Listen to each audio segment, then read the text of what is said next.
So, do y'all remember Scandal with Olivia Pope and Papa Pope? Papa Pope, Rowan Pope. If you have never watched that show or you couldn't get through it, I encourage you to Google Papa Pope and just read about that man, okay? Because his character has never been duplicated on network television, ever. What Shonda Rhimes did for that man and what Rowan Pope did on the show um, for Black men and discussing Black culture and the contribution, whether it was the military or politics, it could never be done again until now. Okay, through Beyond the Gate. And that is what we're talking about today, because when I watched Beyond the Gate, I definitely was getting elements of Scandal, of Grey's Anatomy, of 50 Cent's Power. Okay, and we are going to talk about it.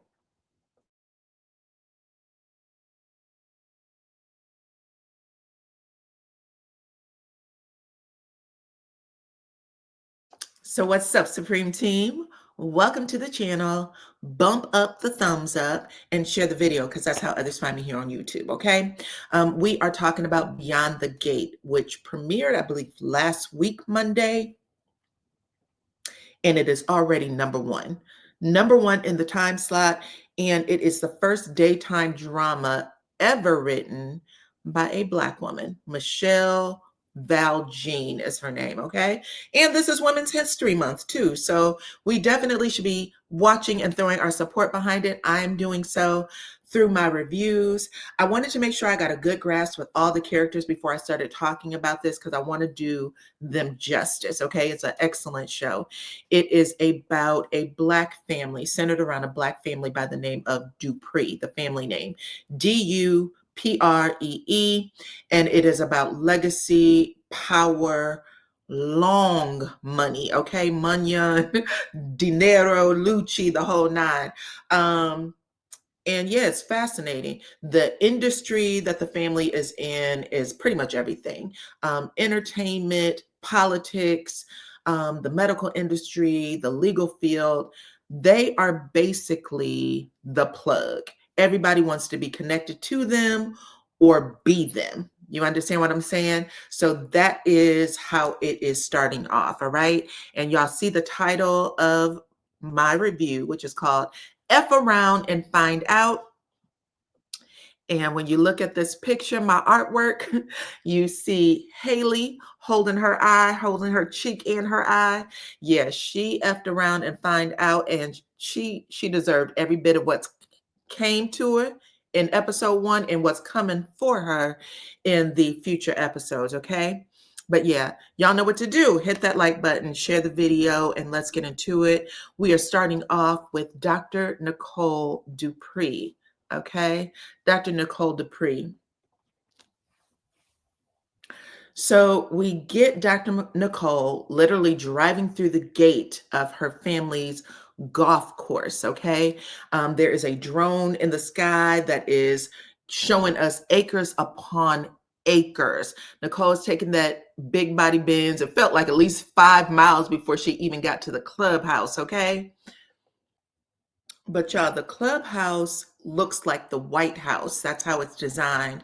And when she gets up to the front, she gets out the car and she walks past a crest. And if you didn't pause it, you wouldn't have had an opportunity to see what I saw, okay? They showed it for about a good 5 seconds, but she's walking in and you see this crest, right? And I'll read it to y'all just so you know, because it's giving us the foundation of the show. It says, Paul Cheeks Dupree of Maryland, esteemed lineage. Then it goes on to say, founded Fairmont Crest Country Club in 1951. In a career spanning over 50 years, Mr. Dupree mastered a range of architectural styles and design for the majority of landmarks and structures in the state of Maryland. Yet the country club was his pride and joy. So they're basically letting us know, like I said, that they got their hands all over Maryland. If there's any landmark mark or structure that is something, it's a Dupri structure, okay? So Nicole is walking into the building and the club members are coming out. A couple of club members are coming out, and you can't help but to notice that these people are, in awe of Nicole. They're looking at her like she's Beyonce or something. And this is people with long money who's paying hundreds of thousands in membership dues. You know what I'm saying? So they've seen some things. They've been some places, and they are in awe of Nicole, paying her that respect as she's walking into the door. So I was like, okay, I see y'all. I know what's going on here.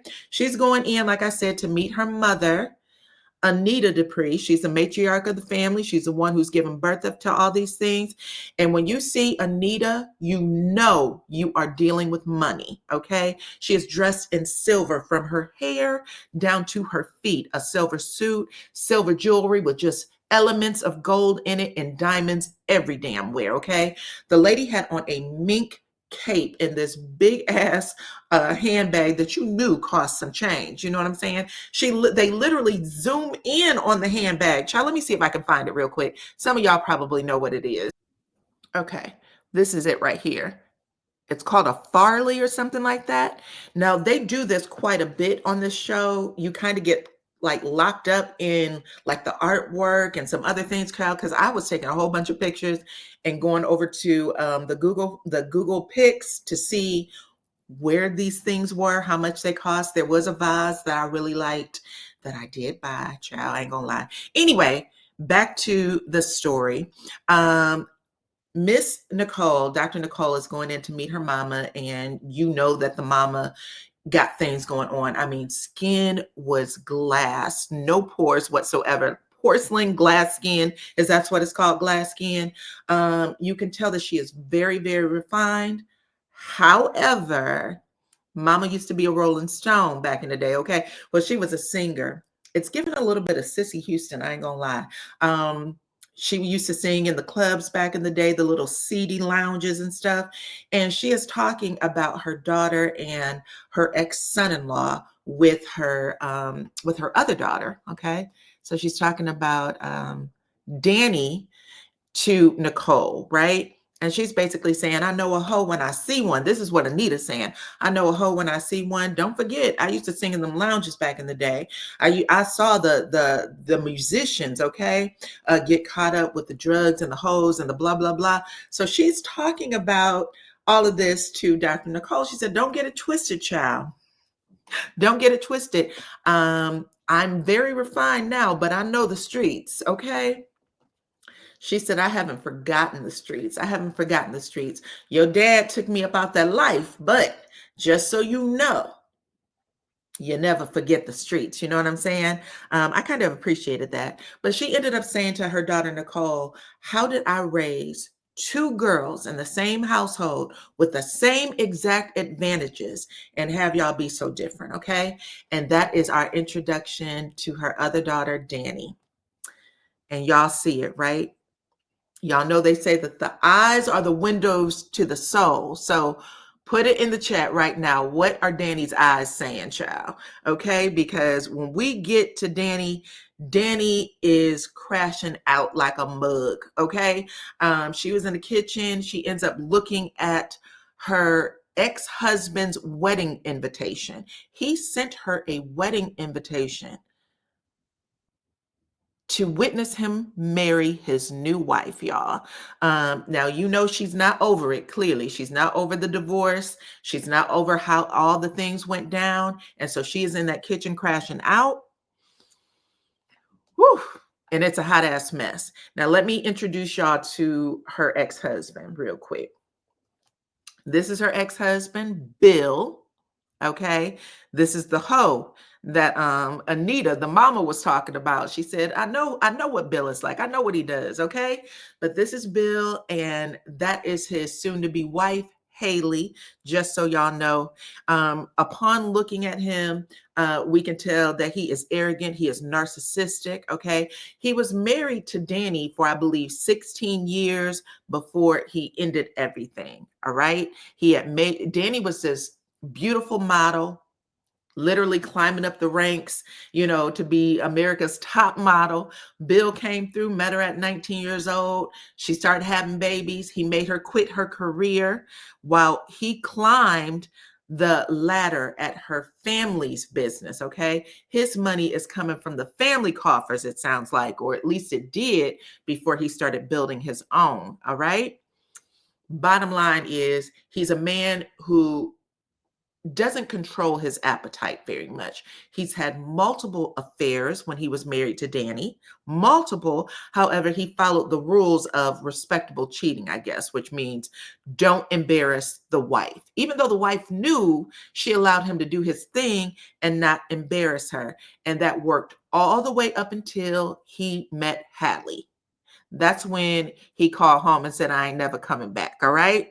So that's what we know right now. We'll get back to them in just a second. Let's move on to the next group. So we end up meeting a character by the name of Ashley. She is this young nurse that is about to go to her first day on the job at the hospital. She is super excited. She clearly feels like she is following her career path and everything is working out right. Her boyfriend, her live-in boyfriend of 2 years, is named Ben. Ben is trying to set Ashley off right and tight, okay? He's over there making breakfast for her, completely nude other than an apron on. That's all he got on, okay? He's getting her, like I said, he wants to get her out the door right and tight, okay? Ashley is just, like I said, excited. She basically tells her boyfriend, Ben, that her life is perfect. The last 2 years with him has been perfect. So we basically think that what can go wrong between Ashley and Ben until Ashley gets her ass at the hospital. Once she is there, she meets up with Andre. Okay, Andre comes in. Andre, by the way, is the son of Dr. Nicole. All right. So Andre comes in, sees Ashley, lets her know, yeah, my mom told me that today was your first day at the office or at the hospital. Congratulations to you. I think he brings her a stethoscope or something as a gift. But you can tell that Ashley, even though she should be full on everything, you know what I'm saying? Breakfast and D. She's not. She wants some of the dark meat, child. You can see it all in her eyes. Them panties got so wet. I was like, girl, get yourself together. You know what I'm saying? But that's what happened with them. We're going to get moving on to the next people, the next family, who is who? Let's go back to Haley. So I told you I was going to come back to her. Let's go back to Haley. So Haley in this scene is walking up to the front door of this large estate, beautiful home, rings the doorbell. It's answered by the realtor, who is dangling the keys for Haley. Okay. And we find out that Haley is the new owner of a home that is where? It's in Nicole's neighborhood, her soon-to-be husband's ex-wife, okay? The home that he used to share with his ex-wife. They have bought a home in that community. I'm guessing it's just, around the corner or something.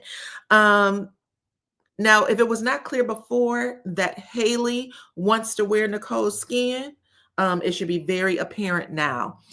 Even the realtor asked Haley, girl, I mean, it's not like money was a problem. Out of all the neighborhoods in Maryland, which there are plenty of wealthy neighborhoods, why would you choose this one?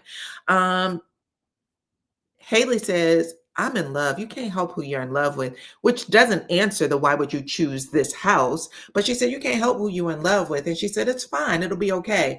Haley wants everything that Nicole has. Okay. Everything, period. She said, you can't help who you fall in love with, and it will be okay. Whoever has a problem with it, they'll get over it. You know what I'm saying?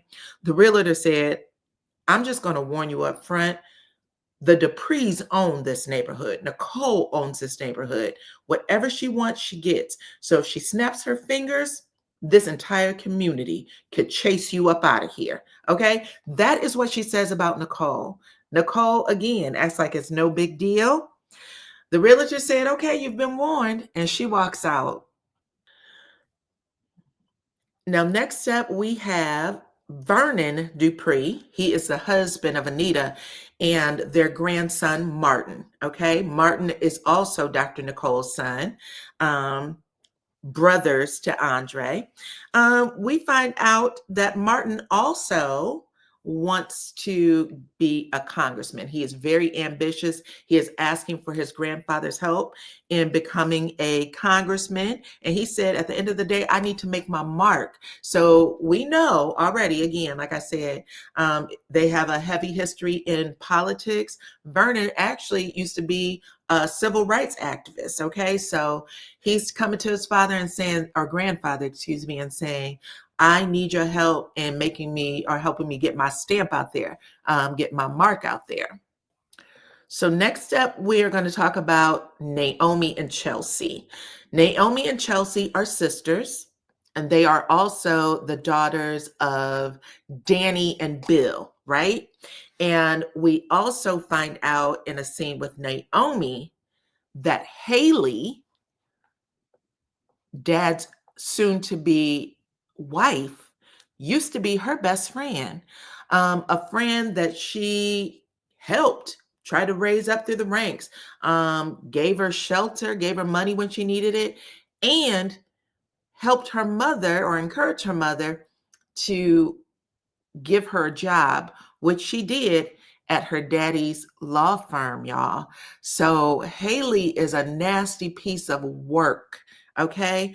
But Naomi and Chelsea, of course, they're not happy about it. Naomi, who used to be a daddy's girl, no longer F's with her dad. She's like, I don't mess with him or Haley anymore. So this story is still developing. But we do know that Naomi is married. I believe her husband's name is Jacob.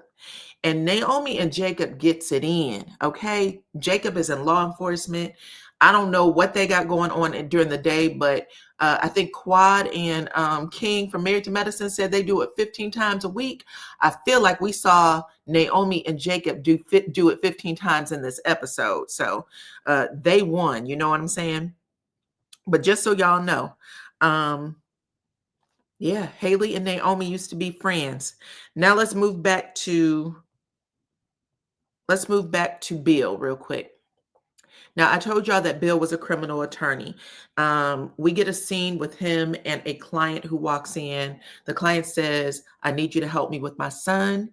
He is on the yayo. He ended up breaking into someone's home and they have pressed charges. He said, I understand he might want to, have to do some time, but I don't want him to get so caught up in the system that he doesn't have a life when this is all said over, all said and done.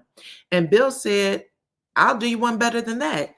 I'm going to make it go away entirely. So just so you know the type of power Bill has, he said, I'm going to make sure your son don't serve a day in jail. Okay. So he knows the family that was, the victims.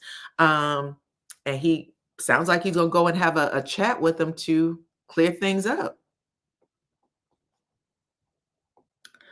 So now you guys, we got Danny. She has, gotten herself together after crashing out. She is at the family country club to meet her mother and her sister, and really everybody, because everybody's going to gather. The entire Dupri family is going to gather in this country club in just a minute. But while she is there, y'all, she ends up bumping into Haley, okay, with her wedding planner. You heard me. The wedding planner. Out of all the places in Maryland, Haley has decided to use the Dupri Country Club to have her wedding. Now, this is clearly a situation where Haley wants to make her mark. She doesn't care what's going on here.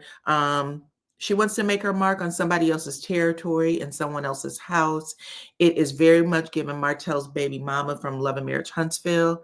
But I told y'all that Haley wanted to live in Danny's skin. It is apparent, right? They do their little run in. Danny keeps her cool for the most part, kind of flicks her hand at the girl. Get the hell out my face. Danny and this girl's probably 20 years or more apart, right? in age. But Danny ends up meeting with her sister, and she's complaining to them about Bill, talking about Bill stole all of her good years. You know what I'm saying? She got married to that man when she was 19 years old. He stole all of her good years, and now he is parading this young tramp, Haley, all around town, embarrassing the hell out of her, right? She said, we had an agreement. I knew about the other women, but he never disrespected me and paraded those women around town. Now he is sitting up here with this young ass girl. She's upset. Vernon, because I told you all of the family is going to get there eventually, but Vernon's listening, sitting there, listening to his daughter complain about her ex-husband, and he says to her point blank, he said, you gave a man power that he didn't deserve. That's number one. So get your shit straight. You gave that man power that he didn't deserve. And he reminds her from which she came. He said, you know where you came? Where you come from, right? That seems to put a smile on her face. And that's when all of the family starts sharing ain't shit ninja stories about Bill. Like, listen, child, we all could see it, but you were so wrapped up with that man. Now you can let him get out here and he thinks he's some damn body still running around in this town when he knows the majority of his name has come from the blood, sweat, and tears of the Dupris, okay? So Danny's sitting there taking in all the stories, you know, allowing the family to build her up like she's supposed to. And that is when the realtor, the one who sold the house to Haley and Bill, she comes in, right? She's actually a friend of the family. And she says, listen, I want to disclose something to y'all. I just sold a house to Bill and Haley in your neighborhood, Nicole. Okay. She said, now, I don't know why they chose it, but I just want to give you a heads up. Basically, when you lay your head down at night and you start thinking all this shit through, like blah, blah, blah, this happened, she said, don't listen, I told you. So make sure you don't put me in the ranks of, you know, the firing squad. I came to you and I'm telling you what went down. Okay. So after she says that, she basically jets. Like, I just wanted to give y'all the bad news. And now Danny is pissed. Okay. She's trying to figure out how to be healthy and she can't, child. She already ran into Haley. And Haley decided to come through the lobby area where the Dupri family is sitting. Okay. She comes in, she goes over to the bar where Karen Huger is. Okay. Karen Huger was giving me that she was and I ain't even trying to lie. Karen Huger was giving off drunk lady at the bar vibes. Okay. So Karen Huger sitting at this bar. Haley comes up. I guess she's trying to order a drink or whatever. Danny sets her eyes on her. She was like, I'm about to let this bitch know. Okay. So she ends up walking up to Haley and she lets her know, I'm not sure what's going on here.